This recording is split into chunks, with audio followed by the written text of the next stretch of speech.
Aranthangi police தான் arrest பண்ணி கூட்டு போயிருக்காங்க சிசிபியில். என்ன கேஸுன்னு கேட்டால் என்ன கேஸுன்னு யாருக்குமே தெரியும். என்ன கேஸு?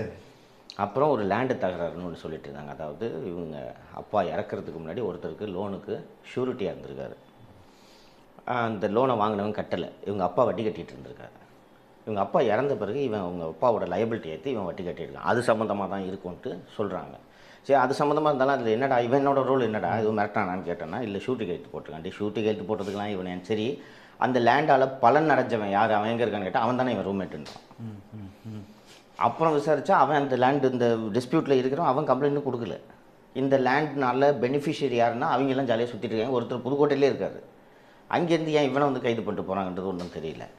அப்புறம் ஒரு ஸ்டேஜில் வந்து அறந்தாங்கி சிசிபி அப்படின்றது வந்து தெரியுது. என்ன கேஸ்னால் சீட்டிங் கேஸ்ன்னு சொல்கிறாங்க. ஓகே. இதுக்கு நடுவில் சரி இவன் போலீஸ் கஸ்டடி அரெஸ்டடு ரிமாண்டு பண்ணிவிடுவாங்கன்னு தெரிஞ்சோன்னே ஆஃபீஸில் சொல்லி நியூஸ் போட சொல்லிட்டேன் நான். ஏன்னா அதுதான் அவனுக்கு பாதுகாப்பு. இது இந்த போலீஸ் எப்படி வேலை செய்கிறாங்கன்றது தெரிஞ்சுக்குங்க. தந்தி டிவி ரிப்போர்ட்டர் ஃபோன் பண்ணார். என்னென்ன ஆஃபீஸ் ஸ்டாஃப் அரெஸ்ட் பண்ணிட்டாங்களாமே அப்படின்னாரு. ஆமாங்க அப்படின்னு சொல்லிட்டு சொன்னேன். என்ன கேஸ்ண்ணே சீட்டிங் கேஸாமே அப்படின்னாரு.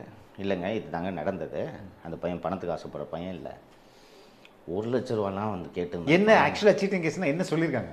செக்ரட்டரியேட்டில் வேலை வாங்கி தரேன் அப்படின்னு சொல்லிட்டு 1 லட்ச ரூபா ஒருத்தர்கிட்ட, புதுக்கோட்டை சேர்ந்த ஒருத்தர்கிட்ட சத்யராஜ்னு நினைக்கிறேன், வாங்கிட்டாங்க. வாங்கிட்டதா சொல்லப்படுகிறது புகார். அப்புறம் அந்த ஆளு நீ வேலை வாங்கி தரல, எனக்கு அந்த பணத்தை திருப்பி கொடுங்கன்னா வாட்ஸ்அப்லேயே மிரட்டுறானா. ஓகே, உன்னை கொல்லாமல் விட மாட்டேன் அப்படின்னு. அவர் 5 வாட்ஸ்அப்பில் மிரட்டினதை கேட்டு 5 அவர் உடனே போய் காவல்துறையில் புகார் கொடுத்த உடனே அவங்க வந்து வாட்ஸ்அப்பில் புகார் விடுத்த இந்த சட்டக்கல்லூரி மாணவரை அரெஸ்ட் பண்ணிட்டு போயிட்டாங்க. சரி, எனக்கு தெரிஞ்ச 5 வருஷம் முன்னாடியே சத்துணவு ஆயா வேலைக்கு 3 லட்ச ரூபா. சரி, செக்ரட்டரியேட்டில் எந்த வேலைங்க 1 லட்ச ரூபாய்க்கு வாங்கி தர முடியும்? ஃபஸ்ட்டு வாங்கி தர முடியாது. இன்னொன்று, இவன் 2 வருஷமாக என் கூட இருக்கிறான். இவனுக்கு தெரியும் இந்த மாதிரி வேலை வாங்கி தரேன்னு வசூல் பண்ணுறவங்கள பிடிக்கிறதுக்காக தான் இவனை நான் ட்ரெயின் பண்ணி வச்சுருக்கேன்னு ஒழிய இவன் போய் இந்த வேலையை ஒரு நாளும் செய்ய மாட்டான். அதுவும் 2 வருஷமாக கூட ட்ராவல் பண்ணுறான். பணம் வாங்குறதுனா இப்படி அங்கே சம்பாதிக்கணும். என் பேரை யூஸ் பண்ணி எவ்வளோ பேர் சம்பாதிச்சிட்டு போகிறாங்க. மணல்காரங்கிட்டே எவ்வளோ பேர் சம்பாதிச்சிட்டு போயிருக்காங்க.